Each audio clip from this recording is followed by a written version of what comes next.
നമസ്കാരം, ഞാൻ doctor Arjun Atmaram, KIMS health ഹോസ്പിറ്റലിലെ മിനിമൽ ആക്സസ് സർജൻ ആണ്. ഞാൻ ഇന്നിപ്പോൾ നിങ്ങളോട് സംസാരിക്കാൻ ആഗ്രഹിക്കുന്നത് ഈ ലോകത്ത്, ഇന്ത്യയിൽ, പ്രത്യേകിച്ചും കേരളത്തിൽ ഏറ്റവും കൂടുതൽ പ്രശ്നമായിരിക്കുന്ന ഒരു അസുഖത്തിനെ പറ്റിയാണ്. അസുഖമാണെന്ന് ഒരു ആവറേജ് മലയാളി സമ്മതിക്കില്ല, എന്നാലും അറിഞ്ഞിരിക്കുക, അമിതവണ്ണം ഒരു വളരെ വലിയ ഒരു അസുഖം തന്നെയാണ്. ഈ അമിതവണ്ണം കൊണ്ട് എന്തെല്ലാം ബുദ്ധിമുട്ടുകൾ ഉണ്ടാകാം. ഡയബറ്റീസ് ഉണ്ടാവാൻ നല്ല റിസ്ക് ഉണ്ട്, പ്രഷർ ഉണ്ടാവാൻ നല്ല റിസ്ക് ഉണ്ട്, കരൾ സംബന്ധമായ രോഗങ്ങൾ ഉണ്ടാവാൻ, ബുദ്ധിമുട്ടുകൾ ഉണ്ടാവാൻ ചാൻസ് ഉണ്ട്, ലങ്സ്, ശ്വാസകോശം, അതിന് ശ്വാസകോശത്തിന് ഒരുപാട് ബുദ്ധിമുട്ടുണ്ടാകാൻ ചാൻസ് ഉണ്ട്, ഒബ്സ്ട്രക്റ്റീവ് സ്ലീപ്പ് അപ്നിയ, അതായത് ഉറക്ക സമയത്ത് ശ്വാസം കിട്ടാതാവുന്ന ഒരു അവസ്ഥ വരാറുണ്ട്. അതുപോലെ തന്നെ തൈറോയിഡിന്റെ ഇഷ്യൂ വരാറുണ്ട്, തൈറോയിഡ് ഹൈപ്പോതൈറോയിഡിസം വരാറുണ്ട്. തലച്ചോറിന് സ്ട്രോക്കിന് ചാൻസസ് കൂടുതലാണ്, ഹൃദയ സംബന്ധമായ ബുദ്ധിമുട്ട്, ഹാർട്ട് അറ്റാക്കിന്റെ ചാൻസസ് കൂടുതലാണ്, മുട്ടുവേദനയ്ക്ക് ചാൻസസ് കൂടുതലാണ്, കാലിൽ വെരിക്കോസ് വെയിൻ ഉണ്ടാവാനും നീര് വരാനും ചാൻസസ് കൂടുതലാണ്, കണ്ണിന് അസുഖം വരാൻ ചാൻസസ് കൂടുതലാണ്. ചുരുക്കത്തിൽ പറഞ്ഞു വന്നു കഴിഞ്ഞാൽ മുടിനാര് മുതൽ, തലയിലെ മുടിനാര് മുതൽ വിരലിന്റെ അറ്റത്തെ നഖം വരെ അമിതവണ്ണം കാരണം ബുദ്ധിമുട്ടുണ്ടാവാറുണ്ട്.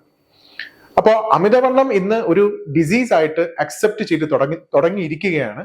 അത് ഇനി അതൊരു സ്റ്റാൻഡർഡൈസ്ഡ് ആയിട്ട് അമിതവണ്ണം ഒരു അസുഖമായിട്ട് തന്നെ എസ്റ്റാബ്ലിഷ് ചെയ്ത് തുടങ്ങുക തന്നെയാണ് ഡോക്ടേഴ്സും സമൂഹവും പിന്നെ നമ്മുടെ സൊസൈറ്റിയും.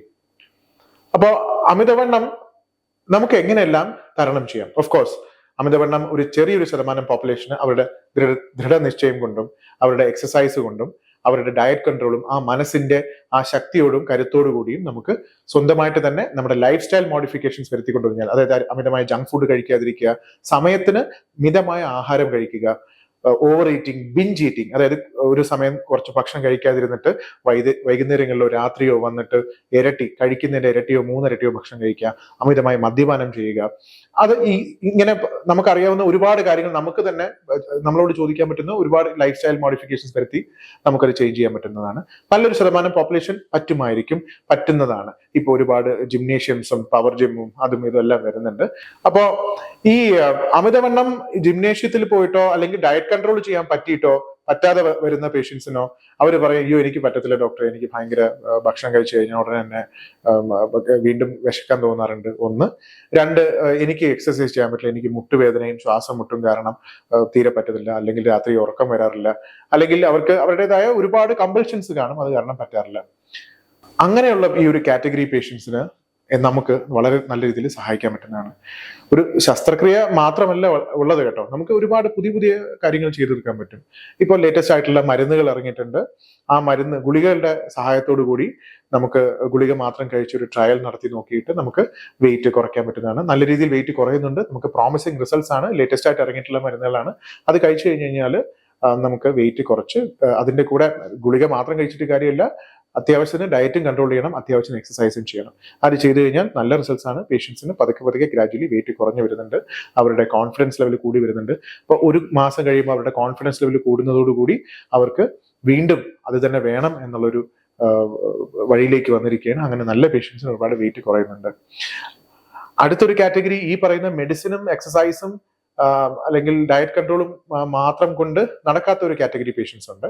അവർക്ക് നമുക്ക് നല്ല രീതിയിൽ ഒരു ബലൂൺ തെറാപ്പി ചെയ്ത് കൊടുക്കാൻ പറ്റുന്നതാണ്. പണ്ടത്തെ പോലെ ബലൂണിന് കേൾക്കുമ്പോൾ പേടിക്കൊന്നും വേണ്ട, ഒരു ചെറിയൊരു ബലൂണാണ്. അത് നമ്മൾ വിഴുങ്ങുകയാണ്, വയറിനകത്ത് പോയി അത് വീർത്ത് കിടന്നതിന് ശേഷം നമ്മൾ തന്നെത്താനെ ഒരു 4 മാസം നമ്മുടെ ടാർഗറ്റ് വെയിറ്റ് അച്ചീവ് ചെയ്ത് കഴിഞ്ഞാൽ മലത്തിൽ കൂടെ ബാത്റൂമിൽ പോകുമ്പോൾ അതിന്റെ കൂടെ അങ്ങ് പോകും. അല്ലാണ്ട് നമ്മൾ പണ്ട് ചെയ്യുന്ന പോലെ എൻഡോസ്കോപ്പി ചെയ്ത് ഡിപ്ലോയ് ചെയ്യേണ്ട, അല്ലെങ്കിൽ ബാക്കിയതൊരു ട്യൂബ് ഇറക്കി ചെയ്യേണ്ട ആവശ്യമൊന്നുമില്ല. ഒരു ഗ്ലാസ് വെള്ളവുമായി കുടിച്ചു കഴിഞ്ഞാൽ അത് വയറിനകത്തോട്ടേക്ക് പോയി ഡിപ്ലോയ് ചെയ്യും. അത് കഴിഞ്ഞാൽ അത് മോഷൻ 4 മാസം കഴിഞ്ഞ് നമുക്ക് എന്ത് ആഹാരം വേണമെങ്കിൽ കൂടെ കഴിക്കാം കേട്ടോ. അതിന്റെ കൂടെ നമുക്ക് ഈ ഗുളികകളും അതിന്റെ കൂടെ തന്നെ സപ്ലിമെന്റ്സും അതിന്റെ കൂടെ എന്ത് ആഹാരവും കഴിക്കാം. ആഹാരത്തിന് നമുക്ക് ഒരു മാറ്റി വെക്കേണ്ട ആവശ്യമില്ല, അല്ലാതെ പട്ടിണി കിടക്കേണ്ട ആവശ്യമൊന്നുമില്ല നമുക്ക്. പക്ഷെ അത് കഴിച്ചു കഴിയുമ്പോഴത്തേക്ക് വയറിന്റെ കപ്പാസിറ്റി ഒന്ന് കുറയുന്നതിനാൽ വെയിറ്റ് ലോസ് നല്ല രീതിയിൽ വന്നിട്ട് പെട്ടെന്ന് അങ്ങ് വെയിറ്റ് കുറയുകയാണ് ചെയ്യുന്നത്.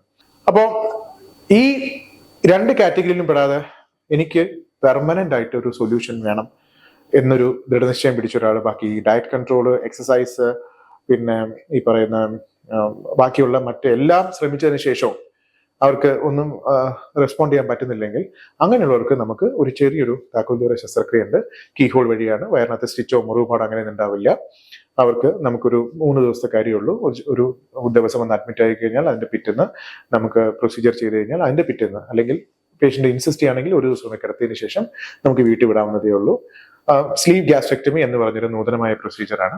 അതുവഴി നമ്മൾ ചെയ്യുന്ന കാര്യം രണ്ടെണ്ണമാണ്. ഒന്ന്, നമ്മുടെ ആമാശയത്തിന്റെ സൈസ് ഒന്ന് ചുരുക്കി കൊണ്ടുവരികയാണ് ചെയ്യുന്നത്. ആ സൈസ് ചുരുക്കുന്നതോടുകൂടി കഴിക്കുന്ന ആഹാരത്തിന്റെ അളവ് കുറയും എന്ന് മാത്രമല്ല, നമുക്ക് എന്ത് ആഹാരവും അതിൻ്റെ കൂടെ കഴിക്കാൻ പറ്റുന്നതാണ്. രണ്ട്, നമ്മുടെ ശരീരത്തില് ഈ ആമാശയത്തോട് ചേർന്ന് ഗ്രലിൻ ഉൽപ്പാദിപ്പിക്കുന്ന ഒരു ഗ്രന്ഥിയുണ്ട്. ഈ ഓവർ ഈറ്റിംഗ് അല്ലെങ്കിൽ ഈ ഒരു കമ്പൾഷൻ വരുന്നവർക്ക് ഈ ഗ്രലിൻ തലച്ചോറിനോട് പറയും, പട്ടിണി കിടന്നാലും ഭക്ഷണം കഴിച്ചു കഴിഞ്ഞാലും എനിക്കിനിയും ഭക്ഷണം കൂടുതൽ വേണമെന്നൊരു തോന്നൽ അല്ലെങ്കിൽ ആ ആർത്തി ഉണ്ടാക്കുന്ന ഒരു ഹോർമോണാണ് ഗ്രലിൻ. അപ്പൊ ഈ ഹോർമോണിനെ നമുക്ക് ഈ സർജറി, ഈ പ്രൊസീജിയർ, ഈ കീഹോൾ പ്രൊസീജിയറോട് കൂടി എടുത്തു മാറ്റാൻ പറ്റുന്നതാണ്. ഇത് ചെയ്തു കഴിഞ്ഞു കഴിഞ്ഞാൽ പിന്നെ പേഷ്യൻസിന് നല്ല റിസൾട്ടാണ് ഉണ്ടാവുക. അത് ചെയ്തു കഴിഞ്ഞാൽ എത്രയോ പേഷ്യൻസ് എൻ്റെ അടുത്ത് വന്ന് പേടിച്ച് എന്താ പറയുക, സങ്കടത്തോടെ വന്നവര് ചിരിച്ചുകൊണ്ട് അവര് സന്തോഷത്തോടു കൂടി എന്തുകൊണ്ട് ഇതിനെപ്പറ്റി ഞാൻ നേരത്തെ ആലോചിച്ചിട്ടില്ല എന്ന് പറഞ്ഞിട്ടാണ് അവര് വന്നിട്ട് പോകാറുള്ളത്. നല്ലൊരു വാർത്ത എന്ന് പറഞ്ഞാൽ പല ഇൻഷുറൻസ് കമ്പനീസും ഇത് എടുത്തു തുടങ്ങിയിട്ടുണ്ട്. കാര്യം അവർ മനസ്സിലാക്കി ഈ അമിതവണ്ണം എന്ന് പറഞ്ഞാൽ മറ്റ് അസുഖങ്ങൾക്ക്, ഷുഗർ, പ്രഷർ, കൊളസ്ട്രോൾ, ഹാർട്ടിന്റെ അസുഖങ്ങൾ, തലച്ചോറിനുണ്ടാകുന്ന സ്ട്രോക്ക്, കിഡ്നി തകരാറ്, ലിവർ സിറോസിസ്, മുട്ടുവേദന, അതുകൊണ്ടുണ്ടാകുന്ന ഓസ്റ്റിയോആർത്രൈറ്റിസ്, ഇതിനെല്ലാം മൂലകാരണം അമിതവണ്ണമാണെന്ന് അവർ സമ്മതിച്ചു തുടങ്ങിയിട്ടുണ്ട്. അപ്പോ നമ്മുടെ ഇന്നത്തെ ഈ സൊസൈറ്റി മുക്കിന് ഹോട്ടലുകളും ഭക്ഷണം ഞൊടിയിടയിൽ പറഞ്ഞാൽ വീടിന്റെ മുറ്റത്തെത്തുന്ന ഒരു അവസ്ഥ എത്തിയിരിക്കുകയാണ്. വീടിന്ന് പുറത്തിറങ്ങി നടക്കേണ്ട ആവശ്യം പോലും ഇല്ല. അങ്ങനെ ഒരു സിറ്റുവേഷനിൽ അമിതവണ്ണത്തിന് ഒരുപാട് ചാൻസസ് ഉണ്ട്. നമുക്ക് അതിന് ഒരുപാട് സൊല്യൂഷൻസും ഉണ്ട്. പണ്ടത്തെ പോലെ ഒരു ശസ്ത്രക്രിയയോ അല്ലെങ്കിൽ ഡയറ്റ് കൺട്രോളോ അല്ലെങ്കിൽ ഗുളികയോ മാത്രമല്ല, വെറൈറ്റി ആയിട്ടുണ്ട്.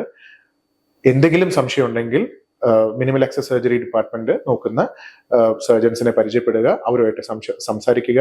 നിങ്ങളുടെ ഒരുപാട് സംശയങ്ങൾ കാണും. ഈ വളരെ ചുരുക്കം സമയം കൊണ്ട് എനിക്ക് ഒരുപാട് കാര്യങ്ങൾ പറയണമെന്നുണ്ട്, പക്ഷെ ഒരുപാട് കാര്യങ്ങൾ ഇങ്ങനെ പറയാൻ പാടില്ല. നിങ്ങളുടെ സ്പെസിഫിക് ആയിട്ടുള്ള സംശയങ്ങൾ കാണും. Feel free to contact minimal access surgeon.